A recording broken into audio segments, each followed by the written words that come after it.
Ladies and gentlemen, welcome to Hand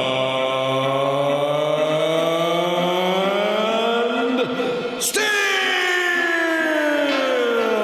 Boxing!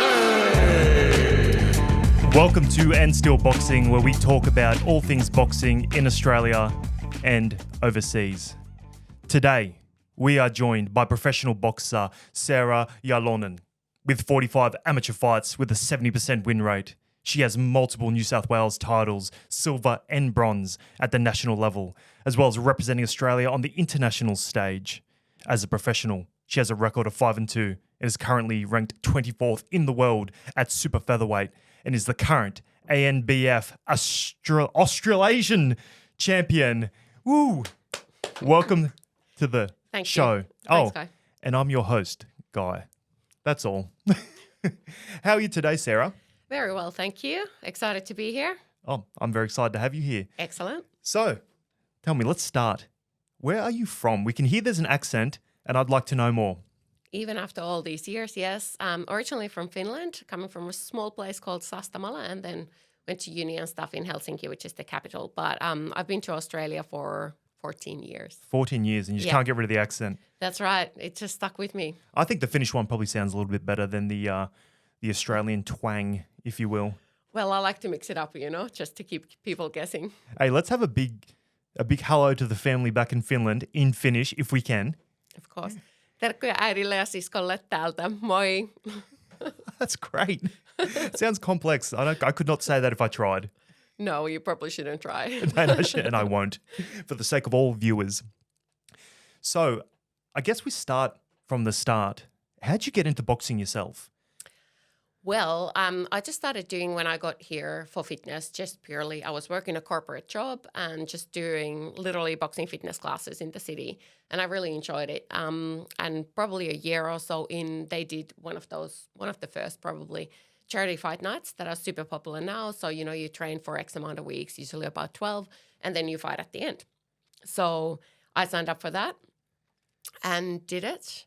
Couldn't find an opponent because there were even less women back then than there are now. Yeah. And I ended up actually doing an exhibition fight against Anja Stridsman, who won the Commonwealth Gold in 2016 in the Gold The deep Coast. waters. Yep, but she obviously wasn't the champion she is now back then, but she was still a lot more experienced. So, yeah, that's how I got into it, and I loved it, and I was like, I want to go again and give it a proper crack and see what's what. Because we met at the North Sydney PCYC where you were training as an amateur at the time. Yep. And, I remember coming into the gym and just doing my thing on the bag work, and Chai Chewy Watt was the coach there at the time, taking care of all the amateurs, and I'm doing my thing and I'm like, all good, I think I'm a bit of a something. Anyway, and then I remember he's like, all right, time for rounds. Let's do some rounds. All right, Guy, jump in. He goes, Guy, I want you in with Sarah. And I'm like, and I didn't really know you. Like, I'd seen you at the gym hitting the bag, whatever. I'm like, yeah, all good. And you probably don't remember this story. But I'm there and I'm like, all good. Then I'm like, jumping in with a girl. Like, I don't really want to punch her, essentially. Like obviously it's sparring. You're not trying to take someone's head off. He's like, no, it's all good. Jump in. She's experienced and she's, good to go. I'm like, all right, cool. Let's keep going. Anyway, I jump in there and like, I probably have like 50 kilos on you possibly. And probably like, I don't know, 7 inches like in height. And I'm like, all good. So I'm coming there and then you come out like hectic, this fire in your eyes. And I'm like, all right, no, that's fine. Anyway, then I'm like, in my head, I'm like, no, just take it easy. Throw a jab. It's always a good way to start a fight. Throw a jab. I throw a jab, slip, bang, bang. And you hit me twice. And I'm like, oh my God. I'm in a fight all of a sudden. I'm fighting for my life. I need to go back to my family. But from that 1-2, you've earned my respect, Sarah. Can I say? That's great. I don't remember the story, but I'm glad I put you in your place. And I'm surprised I remember it as well. It was a stern one too. Anyway, but yeah, we've shared the ring a couple of times on those, and it was fun. And I've definitely felt your skills, and it's fantastic in your cardio and your elusiveness. So I'm very excited to see I'm this. smart like that. Yeah, you don't want to get hit by that. It's always a good way to box. It is. It really is. Cool. So we mentioned before who's your coaches at the moment? So you have a big fight coming up, which we'll go through in a bit more detail later. Yep. But who are your coaches? So at the moment, I'm mostly training with Arnel Baratilla, who is coaching out of Baratilla Bombers, and I train with him at PCYC North Sydney, which is my home gym, obviously, and also at Brookvale at the boxing gym too. So I rarely go to his gym because it's a little bit inconvenient for me, but his team comes to our gym to train as well. Yeah. It's predominantly with him, and I obviously also have Chai Chovivat in my corner, and he's been long-term coach and mentor and friend and father figure and what else. Yeah. I really appreciate Chai's boxing knowledge and the way, and he's like he's almost a psychologist as well. He's got such a calm manner about him, and he's cornered me as well with one of my few amateur fights that I did have, and I do remember his very first one, my very first round. Boom, sat down. I'm stressed. Sure, won the first round, happy with that. Second fight, and then he was like, "Hey, do you enjoy it?" And I'm like, "Give me instructions. I've forgotten everything about boxing. I'm only throwing jabs." But it's a very calming presence, and I definitely appreciate it. Yeah. And so he's been in your corner quite a few times in professional fights. In all of my professional fights, he's been in the corner, and he will continue to be in the corner as well. That's brilliant. And how is he in the corner? Like, what's the X factor you think Chai brings? Well, I think with us is he just knows me so well. Like, we've been training together, been friends for so many years now. So he knows what to say, and I guess you kind of develop a special language as well. Like, he can say something to me that might not make sense to someone else, but I know what it means. Say, for example, get into your rhythm, work behind the jab, whatever it is. But it's just kind of always clear. And like you said, if you feel like you're in the deep waters or whatever, he's very calming influence in the corner, and he's able to make you reset. That's amazing. Yep. That's exactly who you need in the corner. Yeah. Now, your other coach, Arnel. Yep. Now, he's had a few other people that he's coached. Yeah. He's coached Ebony Bridges, is that correct? Correct, In her early stages? Yep. Now, I do recall seeing some of Arnel's fighters in the ring before. Yep. And these guys are like almost, I don't want to say brawlers, but they come with some heavy hands. Yes. Yeah. Now, does this contradict your style of fighting? And how would you describe that? Look, I think my style of fighting is very much kind of, I'd say, skill-based, and that's how I view boxing in general, and that's the boxing I enjoy, that kind of like elusive counter-punching, using your feet a lot, moving, throwing singles, maybe some combos, using your movement. And like you said, Arnold's style is very aggressive, heavy hands. And going into the pros, I felt that's what I needed to kind of keep them honest. Yeah, but also just kind of like you can't be only one-dimensional. You have to have options, and that's what I went to Arnold for. It's a different style to what I'm used to and what I'm comfortable with. So it's that kind of go forward, hand it to them, like keep the pressure on, try and throw heavy shots, and just learning how to actually land the heavy shots. Not just knowing that in theory, but actually, okay, you got to do X, Y, Z to be in a position to throw it and land it heavy. And that comes from your footwork that you have existingly. Yeah. 100%. Like, what I would observe from someone going to the professional fights is like, as a professional fighter, it's like, yep, sure, happy days. You have the footwork and those fundamentals that you develop through the amateur ranks, essentially. But always the people at the top of these fights have an X factor. Yeah. And that X factor is like, well, let's take like an Usyk, for example. He doesn't have the power, but he has exceptional ring IQ and footwork. Sure, that's fine. But you've always got to have the ability to keep someone honest. Yes. Because I've noticed in a few of your fights, you've sparred a lot of people that come forward and they want to take your head off. And I see that's quite a popular style amongst some female fighters. Yeah. That they come forward and want to take your head off aggressively. Yeah. You know, Ebony Bridges or Yeah. one of your previous opponents, Amber Amelia. They want to come in there. To keep these people off you, you need to have that power to say, think twice. Yeah. Yes, and I think that's a great compliment between those two. Yeah, 100%. Yeah. And would you describe your fighting style, obviously working on the power and that ability to deliver knockouts or punishment, but would you say it's like that Eastern European sort of Soviet-esque style of fighting? Look, that's my absolute favorite style. Like, I love it because I just appreciate the cleanness of it. So clean. And that's what I aspire to. I don't know if it's actually there, but that's what I aspire to. Like, I really enjoy that. That's the kind of, it's clean, like you hit people clean and you avoid getting hit because that's the name of the game at the end of the day is hit and not get hit. And we've seen, even the last few years, that Soviet style really excel. I mean, like, let's just rattle off 5 names that I think right now that have exceptionally, have had a lot of success with that style. Bivol. Number one. Number one, amazing. Yep. You have obviously Usyk and Lomachenko, which have their variants on that style. They're a bit, unique, those two guys.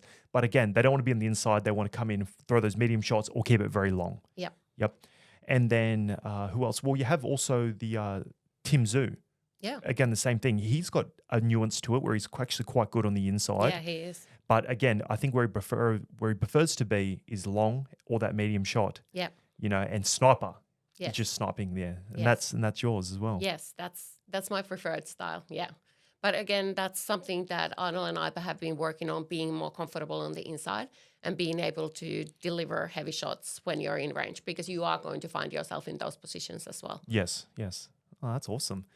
I'm definitely a big fan of that style. Cool. So tell me, how is it being a professional fighter? And particularly on top of that, do you think that, a professional fighter in Australia, do you think there's enough eyes on the sport for female fighters? And on top of that, I don't know, it might be a bit controversial, whatever it may be, but I feel like there's something about the art of the sport taken away from it when it's like, you'll see the headlines on, like, say, news.com or something like that, where it'd be like, oh, look what they're wearing on the weigh-in or something like that, as opposed to, hey, this person has just won X belt at this weight. What a accomplishment. What are your thoughts on that? Well, that was a multiple questions in a row there. Look. What are your thoughts on all of that? All of that right now. One sentence. I honestly think the sport, like female pro boxing in general, it's growing. So the more depth there is, the better it's going to get, right? So that has been part of the problem, just the lack of opportunities. And obviously there is absolutely no money in it. Like, there is maybe 1 or 2 female fighters in Australia, Ebony Bridges, maybe Sugar Neeks now, I don't know. Sky Nicholson? Yep, who are actually making money out of boxing, an actual living, so they don't have to do something else to supplement or complement it. And those 3 are great examples. For example, obviously, I don't know, like you said about what you wear in a way, whatever. I'm all for if that's what you want to do that. That's cool. But I also partially think like someone like Ebony carries it so well. That's her trademark. She doesn't give a shit, and she genuinely does not give a shit. And she's a very smart businesswoman as well. Yeah. Like, that's her brand. Because you do quite a few rounds with her as well, haven't you? Yeah. She's a very good friend, and she's a very smart woman. Honestly, she really is. So not just in terms of her boxing, but where she's gotten herself to. Like, she wasn't. People like to think you were handed something because you have big boobs, but it doesn't work that way. Never. So you have to deliver in the ring, and she's delivered in the ring quite a few times. Absolutely, and it's not even just in the ring, but professional boxing is a business at the end of the day. So everybody's out to make some money. Like, okay, most of us are actually fighting because we genuinely love it, and there is no money like below the very top level. But other than that, like, it is a business, so everybody's out to make some money out of it. And if that's what brings out and people want to watch you, they're interested in your social media, whatever, then so be it. Yeah, so be it. So you see it as a tool to complement that, because the sport is growing in Australia, that it is something that is that you have to leverage to get those eyes on. And once you've got those eyes on... I don't know if you have to. Or have to. I wouldn't say you Optional. have to. But if it is, and like Ebony it's natural for her.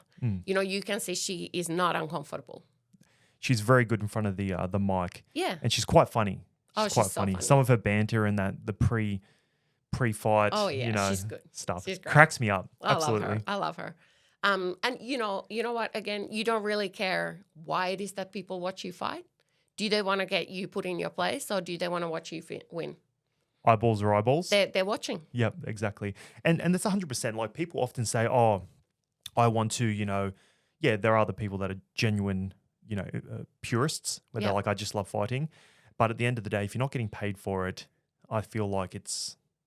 I mean, that's what professional boxing is. It's prize fighting at the end of the day, and that's what they are. It's definitely an element of that business element that you have to be smart about to actually go somewhere with it. Obviously, there are, like, I would say Sky Nicholson is probably an exception to this rule. Like, obviously, she's stunning, she's beautiful, but that's not why she's where she's at. Like, she had an extensive amateur career. She was already a kind of a star in Australia. Like, she was the golden girl of Australian boxing. Totally. Before she went pro. Exactly. And that obviously built up her opportunities. And I'm not saying she's not marketing herself. She is. And she's also lovely and everything else. But, you know, those are the exceptions to the rule, that you're already in a great spot Exactly. to become a professional, as opposed to like having, you know, 20, 30 amateur fights.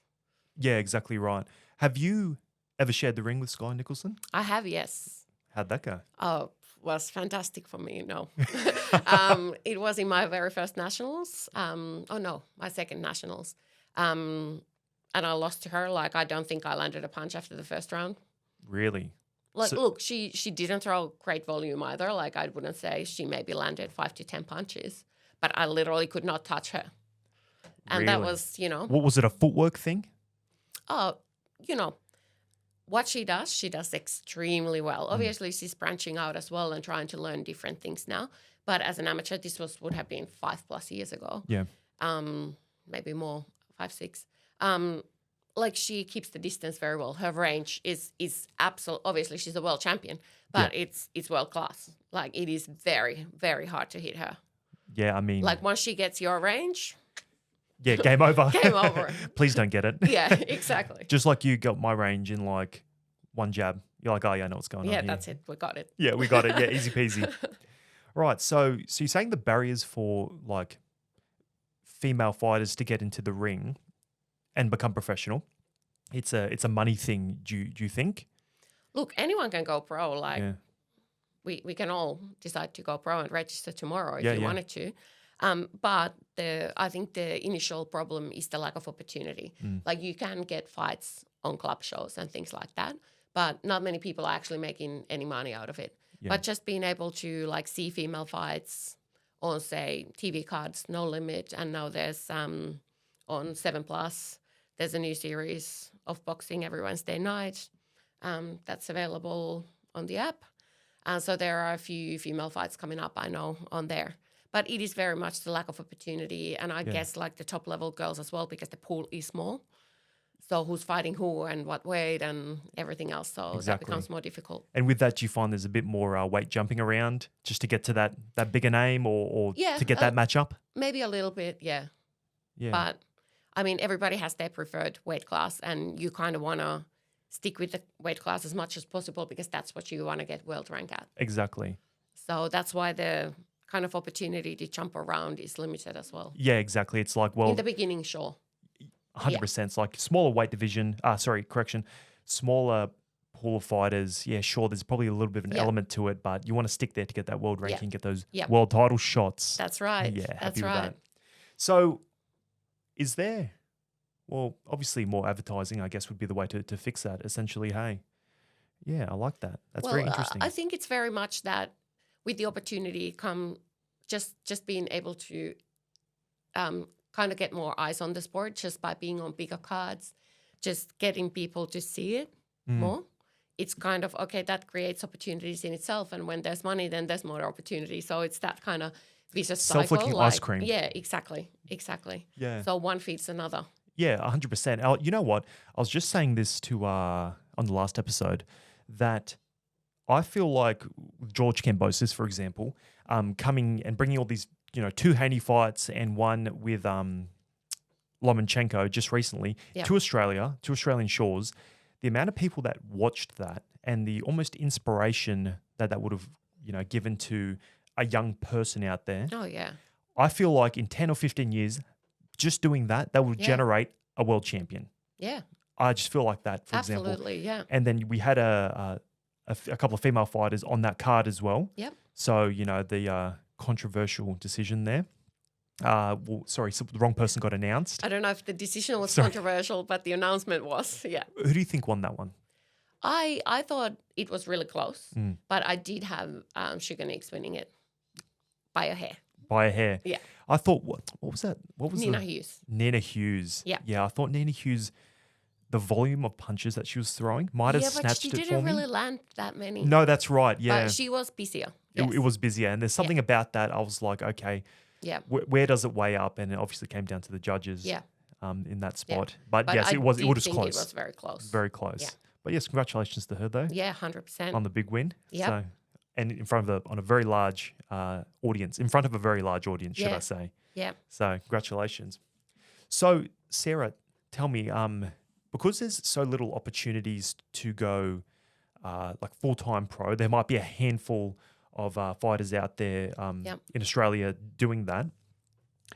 How do you prepare for it? Because you have to mix in, a supplementary income with Just income. income. Supplementary. You Yeah. can leave that out. All right. I have to mix in an income. All right. Yep. Yeah. Bring in an income Yes. as well as fighting. Yeah. So, what does a training camp look like for you? How do you prepare for a fight?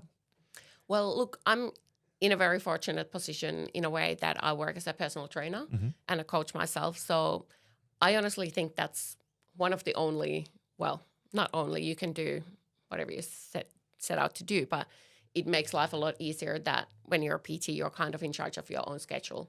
So that makes life definitely a lot easier. I generally have work early mornings. Then I do my first training session kind of mid-morning, 8, 9, after, 9 to 11 kind of time.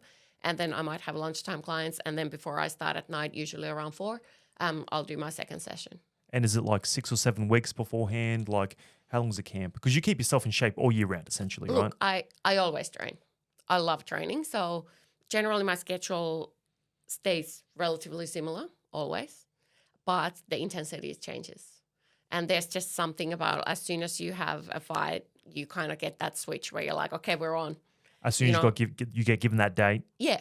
As soon as you're kind of like, okay, we're on, you kind of like flip that switch and the intensity goes up and you're able to prepare because you obviously can't be at peak fitness at all times. No, you can't. It's yeah. just You'll impossible. burn yourself So, out. Yeah, it's impossible. But, I always do weights twice a week. No matter what, I'll always do the 2 sessions. And is that like a strength training or kind of bodybuilding type of? Not really bodybuilding. I have plenty of muscle for boxing, which I like because I think it's something that's holding me together because everything else I like doing is high impact. Yep. So you need something else. And, there's obviously all these zone 2 stuff you could do and stuff, but I find it very boring. And also you have limited number of hours in your hands to work. So you kind of do what works for you and what's the biggest bang for your buck. So always on a camp, I train twice a day, usually 5 or 6 days a week, depending on the training load and how sore I am. Yeah. So for example, this one being my first 10-round fight, which is, very exciting and extremely terrifying. But at the same time, the training volume is higher because you have to be ready to do 10 rounds at a relatively high level of intensity. So in terms of conditioning and things like that, the volume is higher. Okay. So you'll do the weightlifting twice a week and then are you doing that traditional road work? You're getting out there on the road and running or is it? No, not really.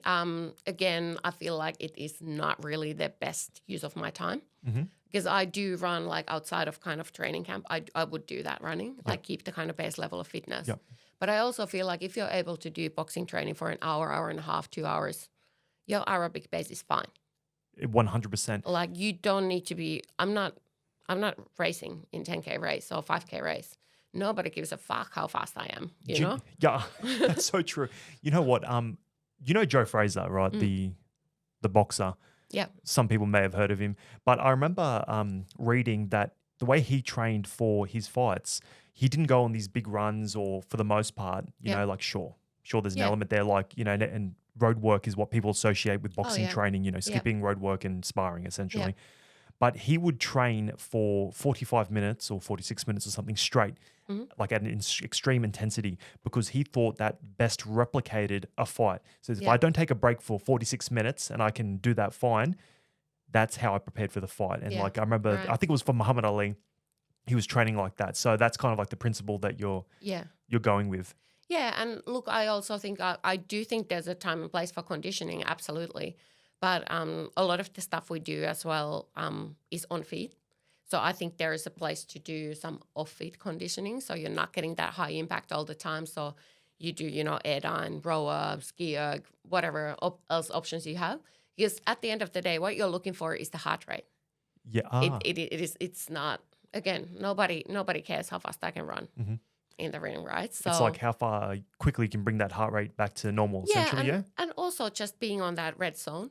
So you get onto that extremely high heart rate zones and your body has been there. So it's because it's going to happen in the fight. That's the dark places. Yeah, those are the, you know, where you're really digging deep.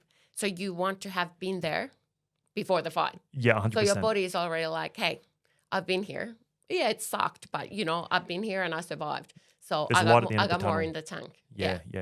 I mean, that's completely logical. Yeah. And I like that. Because if you talk about one of your fights that I was watching, it was against Amber Amelia. Yep. And I tell you what, I was so entertained. That was on a no limit card, yes? Yeah. Happy with that. Eyeballs on the sport. Yeah. But yeah, she had one of those styles that were coming forward and really actually trying to take your head off. Yeah. And very aggressive. Yeah. Very, very aggressive style. Do you find that a lot of fighters in Australia do adopt that style, or is it more boxer like yourself? I feel like it's one of those things, say in a no-limit card, like the maximum number of rounds we were given was 5. Yep. So you only have 5 twos. So I feel like a lot of girls, especially, that's where the 2 minutes kind of come in. They feel like you have to do everything right now. Totally. Yes. Like, and that's why, look, I actually like the 2 minute rounds because I don't think, why do we need to do the same as men? It's not the same sport. We have different attributes that makes it fun and entertaining to watch. Yep. And one of them is the volume. Yeah. So intense. They can be intense rounds. Yeah. And there's arguments on both sides, like, oh, maybe you would get more knockouts on 3 minute rounds, but there would be definitely less punches thrown. Yeah, that's right. So, you know, you kind of have to balance between those two, what you're after, what you want the sport to be. So you're happy with like a 10 rounds of 2 minutes? Yeah. Volume. Yeah. Controlling the ring. Yeah. Look, it probably favors your style in the sense that, you know, if someone takes a little bit of time to get smoking with that very aggressive style, you know, you can really control the ring. You can snatch rounds. You can snatch early rounds. Oh, yeah, absolutely. And look, I'm very comfortable with people coming forward at me. Like sparring Ebony Bridges and alike. Exactly. So you see what it's like when somebody's coming at you with, you know, stronger and weaker people, but, you know, like Ebony with sledgehammers on both hands. So, you know. You can deal with. Yeah, exactly. And you learn, okay, this is what I got to do. Yeah. This is what I got to do to score the points and move up. Okay. 100%. That's very exciting. I feel like with that fight that you had, just if we can go into it. Yep. Did you have a game plan with that you can reveal? On the Amber fight? Yeah, on the Amber fight. Yeah, we did because we knew what she's going to do. Yeah. Like, because that's her style. She's super aggressive. She has great endurance. You know, she wants to come forward and knock your head off. She throws big hooks on both sides. And you dealt with it? Yes. Yeah. And that was literally, I knew what was coming, and that was the game plan, to let her, if that makes sense. You know what? And just come at me. And come at me. If anyone goes back to watch the fight, let me tell you this. I remember watching it, and she's coming here and she's hands up, all that boxing, you know, your boxing style, happy days. And she comes forward, volume, you know, strength. Did you find she was quite strong, like quite heavy hands? Oh, not particularly, no. But that might be Ebony Bridges sparring. Evening it out. Yeah. And then bang, hook. Uppercut, left hook. Yeah. And every time she was walking onto it. And I was like, yeah, okay, I feel like I see where this is going. Because, she had a few over the top, but you're rolling with it. Yeah. And I was looking at it and I was like, nah, this is sweet. It was pretty close because she was getting some volume in there on the inside. Yeah. And And you're- again, like her being so active and aggressive. Yeah. And it's hard. It's like, okay, I've got 5 rounds of someone actually going haywire at me. Yeah. And then And it makes hard for the judges to see as well. You know, like I didn't feel like I got hit that much, No. but there's a lot of volume coming at you. So the judges are ringside. What do they see? you know what? You know, exactly it's- right. The yeah. volume will disguise the actual Yeah. significant hits. Yeah. Because you were doing that, Eastern European, Soviet sort of system where you were picking your shots, being a sniper, Yeah. which was great. And then I found that with that particular one, I can see how it would be disguised by volume. Yeah. And in that last half of the fight, you could now see what I was seeing was that, and tell me if this was what you were feeling in there. She was covering up from the hooks, the uppercuts, and she knew it was coming. But then you started reverting to like a fade hook. She'd come forward. I don't know if her legs were getting tired or something from the volume, but bang, fade hook, and then you exited at a funny angle Yeah. where you weren't there to be hit. Was Yeah. that something from the corner or something that you instinctually started doing? I think that came down to instinct at the end, but the uppercuts were Arnold yelling at me in the corner, throw the uppercut, uppercut. Yeah. Like, okay, if it keeps landing, keep throwing it. Yeah, if it it's keeps landing, no keep need throwing. to reinvent the wheel, just keep going. If it's yeah. there, if they're coming onto it, then deliver it. Yeah, exactly. Yeah, and you know what? I feel like, uppercuts, I feel like you're a straight puncher person. Your straight punches Yeah. are so, the jab from the first round was just piston-like. And I'm like, ooh, I'd hate to be on Yeah. the end of it. I have been on the end of it. But A couple of extra kilos will help you. yeah, though. they helped me. I survived.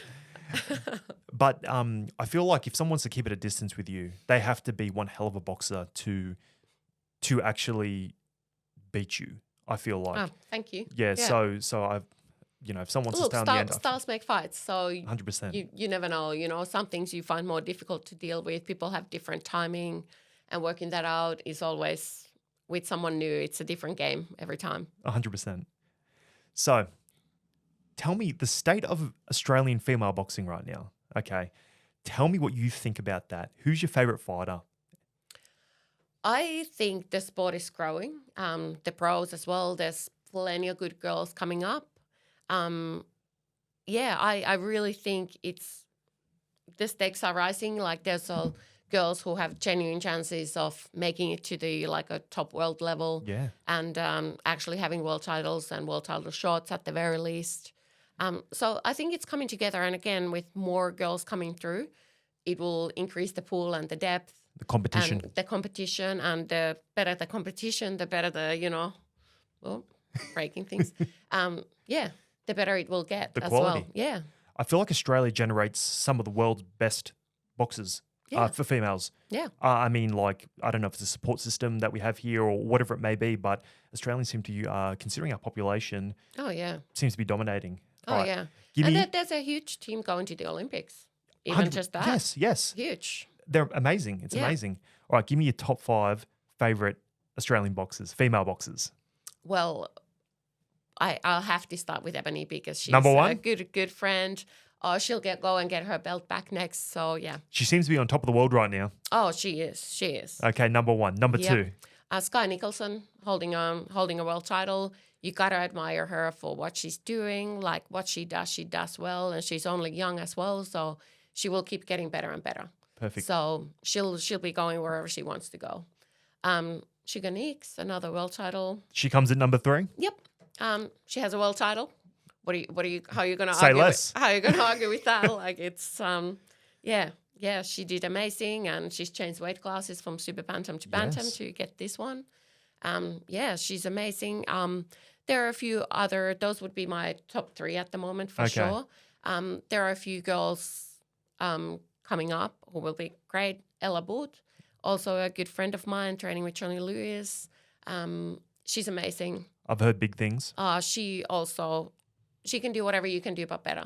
So, yeah, she's great. And she's also only early 20s. She can do whatever she wants Yeah. over the years and will for Future sure. world champion. Oh, easy. She already has the WBC silver. Yes, she does. yeah. And I was just looking that up the other day. Yeah. Congratulations. Yes, she's fantastic. Yeah. Okay. Anyone else? There are a few girls who I really like. A couple of keep your eye on? Yeah, there are definitely Mai Soliman, who I've sparred this camp as well. She's smaller, so strong, very, very good boxers, training at the hardcore gym at the moment with Akawi, Mick Akawi. So that will be, she's been doing some 3-minute round fights as well, loves it. She's great, always super fit, strong. So she'll be going places for sure as well. And I think Viviana Ruiz is on a verge of a world title as well. So she's ranked with the WBA. So hopefully there'll be big things coming for her as well. That's exciting. Yeah, very exciting. Ooh. There are a number of others as well that are, lots of good fighters. Yeah, absolutely. We'd love to get any of these guys on as well because to pick their minds as well. Yeah, 100%. sure. So what's your dream goal in boxing? Look, I think it's the same as everybody. Everybody wants to have a crack at the world title. So 100%. That's Now, as we can see, we've got this thing on the on the table right here. Can you tell me a little bit more about that? Yeah, so that's my It's not mine. But what's on the inside? That's yours. The real prize. Anyway, it is from my last fight, last weekend of October. So been a while out the ring, unfortunately, but it's anbf, Australian National Boxing Federation, Australasian title at super featherweight. So on my last fight, I won that, my first professional belt. So that was extremely exciting. I fought Caitlin Stack, who is also from Perth, as is my next opponent. Your next opponent, yep. Just seems to be what it is. But anyway, it was a great fight. She came to fight. It was super exciting. And did that on Sydney and you Fight League snatched card. it. Yeah. Now you're the chizzy. That's it. Got to go home with the belt. Sleep next to it. Yeah, sleep next to it. What does Wear Shannon it for a week. What does Shannon Briggs say? Let's go, champ. That's it. That's what you always used to say at the gym. Yeah. Not meant to tell people that. Sorry, my bad. Just to me, obviously, not Yeah, to anyone else. Exactly. So now you're ranked 24th in the world. Yes. Talk to me. What does the pathway look like here? So this next fight is going to be very important. So this next particular fight is a Wanderer Promotions, which is a relatively new promotions. Yeah. But I heard they're doing some incredible things. They are, yes. I heard they're really taking Australian boxing by storm, and I've just recently heard that second to no limit in popularity and on the business like a production. on the business side of the house, they're the second biggest promotion in Australia at the moment. So that's fantastic. So you'll be working with these guys here. Yeah. So what does your avenues look like right now? So this next fight and then towards that goal of yours. Yeah, look, I like to take one fight at a time, and this is obviously coming up now. So my whole focus is on this one and getting the result we want from this. So this is a big one because it's for WBA regional title, Oceania. And basically why we're going for that is while I'm ranked number 24 in the world, that's BoxRec, which is kind of like the general and maybe the most unbiased one. But however you want to look at it, they use their own algorithm, whatever the hell that is.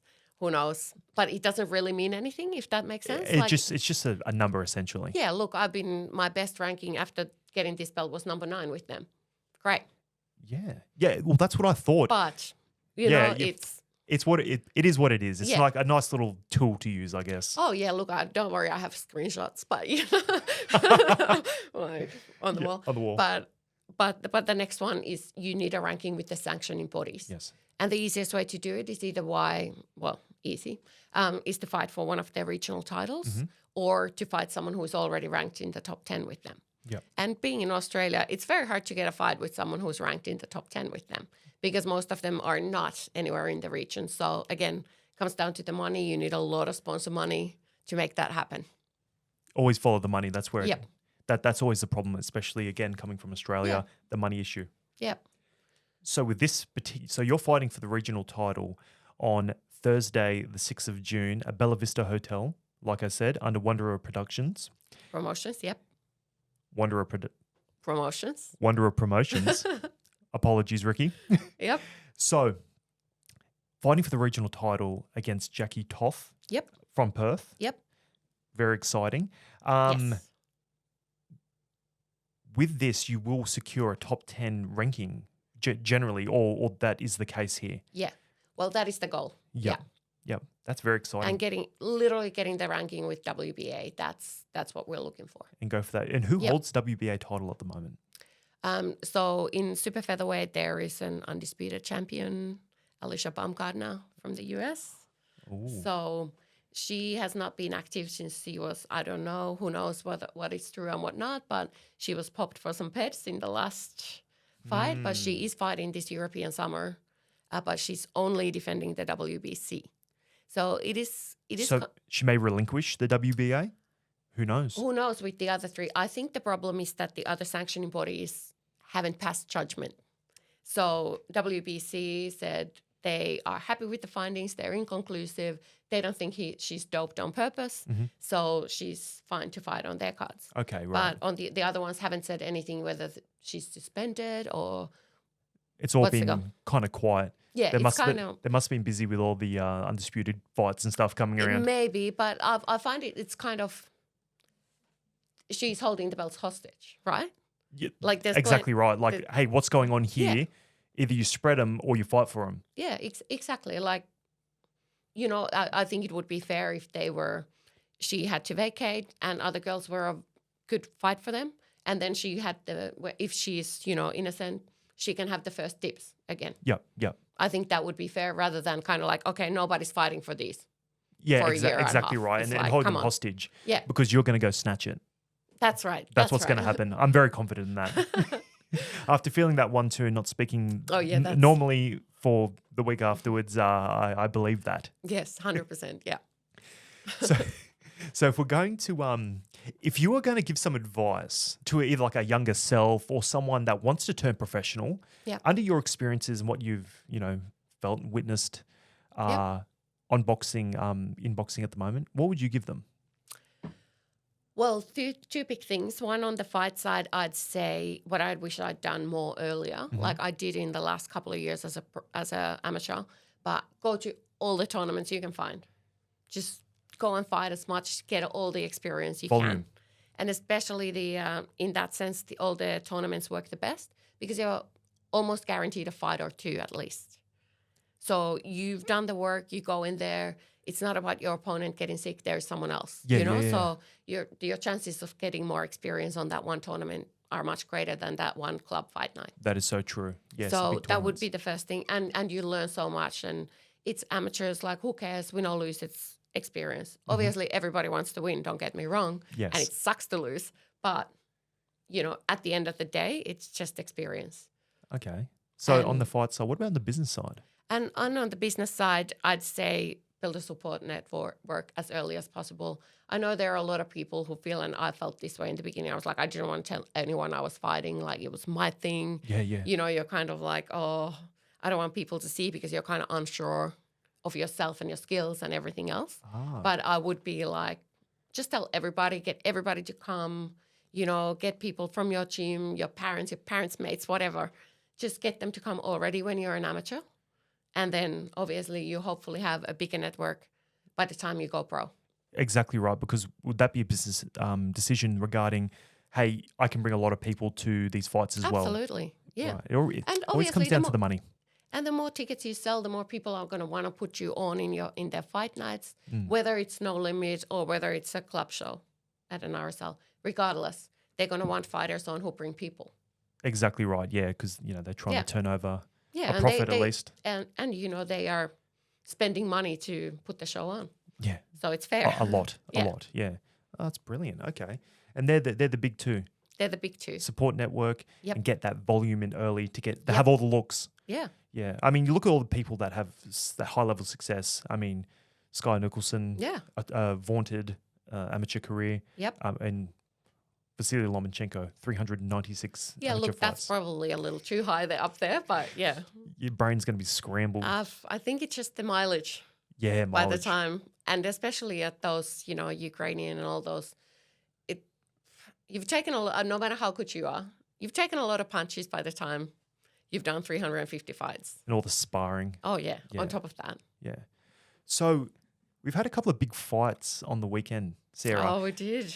Now, I want your fine boxing mind and your analysis on the first one. So we had Jai Opetaia Yep. versus Marius Briedis from Latvia, Yes. neighbor of Finland. Almost. Yeah, almost neighbor of Finland. Almost Close neighbour. enough. Look, What's your thoughts? I actually think Friedrich is an absolute beast. He is. Like he is kind of unknown for how good he is. Like he's really, really just against someone like Chai, who I really, really rate. I think he has all the skills. He's young. He will just keep getting better as the time goes on. But Breeders definitely brought it home hard on that fight. Like I thought on the championship rounds, he was all over it. He was causing a lot of damage, and it made me very nervous. Yes. So I actually had Jai Opetaia with a round 1-6 stoppage. Yep. Okay, that was my prediction, and that was the multi that we had on.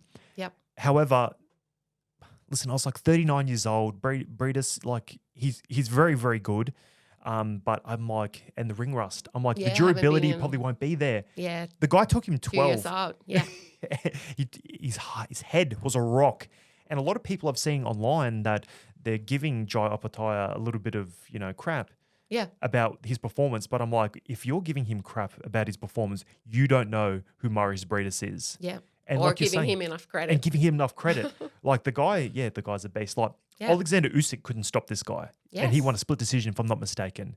Yeah. So let's not make any mistakes about that. Yeah. Yeah. What level fighter we're talking about. Exactly, yeah. Just because you don't know him doesn't mean he's no good. Yeah. Yeah. So the undisputed title fight. Oh, that was so exciting. Oh my God, it was, wasn't it? So we had Alexander Usyk versus Tyson Fury. Now, just before we start, my prediction was, and it's online, it's digital, that I had Alexander Usyk winning by points decision. Thank you very much. Hold on. If we just quickly do this. Congratulations, me. Yes, I'm like an oracle. I'll come to you next time, yeah? Yeah, you come to me next time.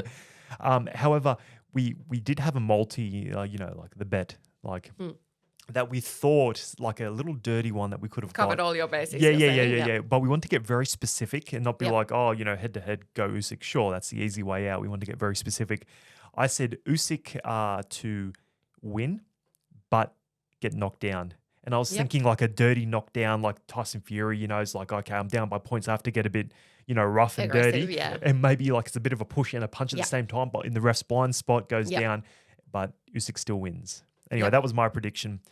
How did you find the fight from a boxing perspective, a professional boxer's experience? Look, honestly, I was expecting it to be a lot more cagey in the beginning. Like I was thinking, they'll for sure have a lot of respect for each other, as I'm sure they do. But what often happens then, it's kind of like super careful, like the fighters, especially at that weight when everybody can punch hard. You One punch, kind you're of, it's kind of like tiptoeing around, but there was none of that. It was, straight into action and good action. Good action. Like back and forth. And I had a feeling because Tyson came in a bit lighter, he was going to box and keep it long. For the most part, I think that was the case. Yeah. But Usyk was coming forward. You know what was he saying? Tyson, I will not leave you alone. He cracks me up. He is so funny. But he didn't. And like the first 3 rounds, so much body work. And I'm like, my goodness. And I did think that Fury was going to run away with it, those middle rounds. Yes, me too. And that's what makes a great heavyweight fight, especially undisputed, because, cool, you could have been Vladimir Klitschko versus David Haye, which I drew like a likeness to. Yep. Keeping it long, all good, and then making it a relatively boring fight. Yep. But, hey, it wasn't. And it really swung where I thought Usyk was done. I was seeing expressions in his face. He was frustrated. He was taking some body work. I'm like, this guy's done. Yep. He looked tired. He looked tired, and I've never seen him like that. And I'm like, no, Fury's done it. But I think Fury gassed because he was making Usyk was making him fight and move.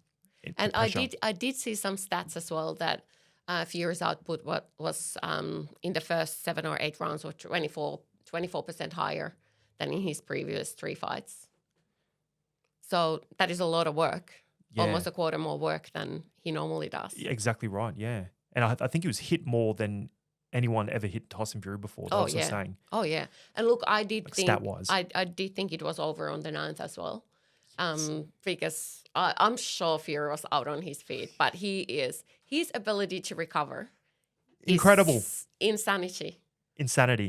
Hey, honestly, I was just saying this as well in the last episode that he was rocking and rolling. He was going from rope to rope. And he was kind of like doing that play around at one, but I think he was actually hurt. Yeah, right. Like he was just kind of like trying to show Usyk he's not hurt, but he was. He was. And when he got fully cracked and he was like, sure, like people were like, oh, it should have been stopped. But I'm like, hey, it's an undisputed fight. Oh, yeah. It's like they're going to give you some leeway here. And he wasn't getting hit that much. He was definitely like, keeping it long and using that range. So, yeah. But again, I do think it's an undisputed heavyweight fight. Like, you got to let it go. Yeah, you've got to let it go. You got to let it go. Let him fight. Yeah, exactly. Yeah, like if he got knocked down and then he was still like that, then he got knocked down again, sure, that's, that's the stoppage territory. Yeah.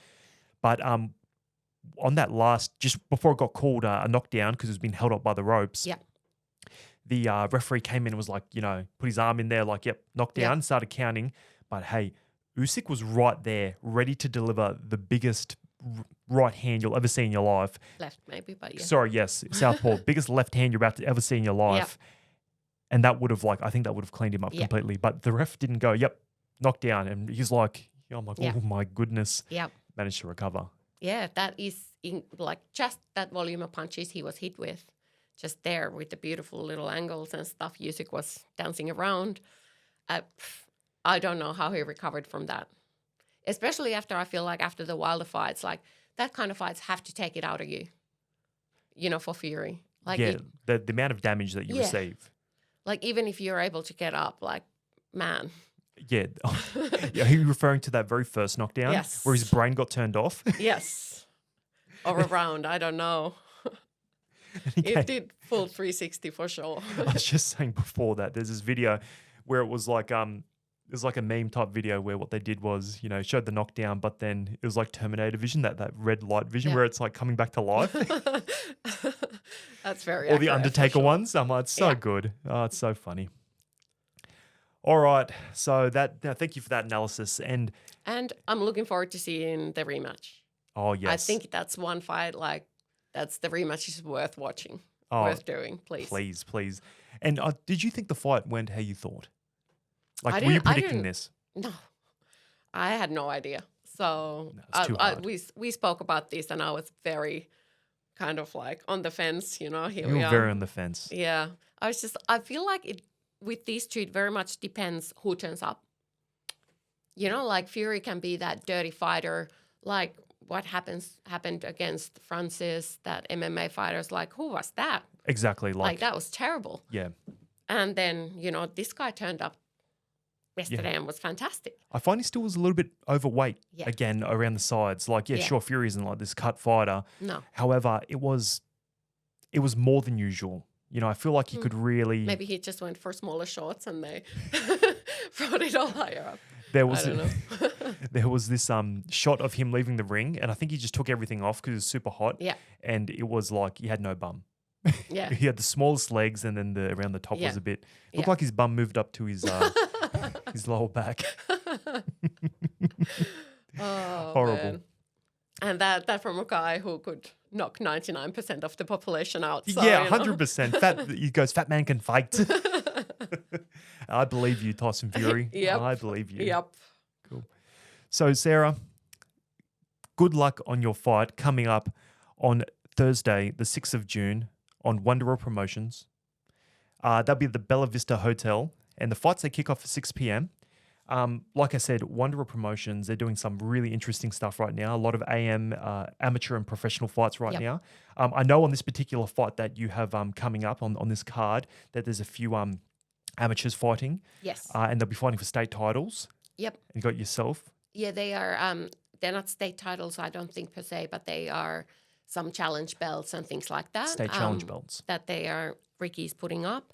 So Ricky's doing some good things. I think it's also, he used to be a fighter, right? Yes. Very, very good professional fighter as well, and then just had bunch of injuries and things like that. So Sadly. which happens. So, and he wanted to stay with the sport. So he knows what he's doing. He knows what's been lacking on the scene as well. And obviously he has the family background of hospitality business and knowing how to run events and having that on his side as well. So I think it will be really good and it will grow to be even better. This is his first Pro-Am. So I think, this will be great, a benchmark, and then moving on from there. Absolutely. He'll have the logistics and everything all sorted. I heard the venue is actually cracker. Yeah, it's brand new. So, yeah. It's got to be great. Yeah, exactly. So I've been hearing some really good things, and there should be some really good fights on there. Absolutely. Apparently in the near future, there's going to be some that are going to be televised. Yes. So he's changing the game. He's challenging the system. Absolutely. And like you're saying, someone with amateur professional experience, like he knows what's going on. He knows what they expect, what they need. It can help people transition from that that amateurs to professionals as well. And people like yourself, like, hey, I'm a professional. This is what I need, and I'm sure he'll be able to facilitate everything that you need. Yeah. And he's doing some great social media stuff, so I'm very excited. I'll be there. I'll be there at the fight. Excellent. I'll be cheering in your corner. Yeah. For you to win. Awesome. All right. Thank you. Thank you very much, Sarah, for coming on. Thanks, Guy. Please like and subscribe to the channel. It helps us grow. You know the rules. Thank you very much, guys.